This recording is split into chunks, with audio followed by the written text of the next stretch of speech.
यह भारत का वो कुंड है जहां भगवान परशुराम ने अपनी मां की हत्या करने के बाद अपने हाथ से चिपकी हुई कुल्हाड़ी से मुक्ति पाई थी।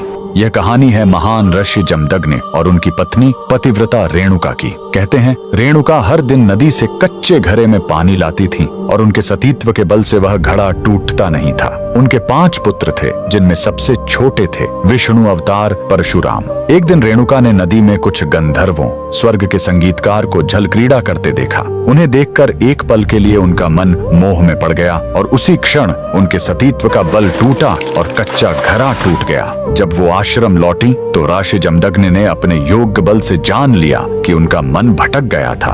वो इतने क्रोधित हुए कि उन्होंने अपने पुत्रों को आज्ञा दी, अपनी मां का वध कर दो। जब चारों बड़े भाइयों ने मना कर दिया तो क्रोधित पिता ने उन्हें तुरंत पत्थर बन जाने का श्राप दे दिया। इसके बाद परशुराम ने पिता की आज्ञा को अपना धर्म समझा। उन्होंने भारी मन से अपनी कुल्हाड़ी उठाई और अपनी ही मां का सिर धड़ से अलग कर दिया। उनकी आज्ञाकारिता से प्रसन्न होकर जमदग्नि ने वरदान मांगने को कहा। परशुराम ने तुरंत अपनी मां को फिर से जीवित करने और साथ ही पत्थर बन चुके अपने चारों भाइयों को भी मुक्त करने का वर मांग लिया। सब फिर से जीवित हो गए, मानो कुछ हुआ ही न हो। लेकिन कहानी यहीं खत्म नहीं हुई। मातृ हत्या का पाप उस कुल्हाड़ी पर एक दाग की तरह चिपक गया और वो उनके हाथ से अलग ही नहीं हो रही थी। उस पाप से मुक्ति पाने के लिए वह दर दर भटकते रहे, लेकिन कोई भी तीर्थ उस कुल्हाड़ी को छुड़ा नहीं सका। अंत में वह पहुंचे पूर्वी हिमालय की लोहित नदी के किनारे और जैसे ही उन्होंने इस कुंड के जल को छुआ, चमत्कार हुआ। कुल्हाड़ी अपने आप उनके हाथ से छूट गई। यही पवित्र स्थान आज अरुणाचल प्रदेश में परशुराम कुंड के नाम से जाना जाता है। आज भी हर साल मकर संक्रांति पर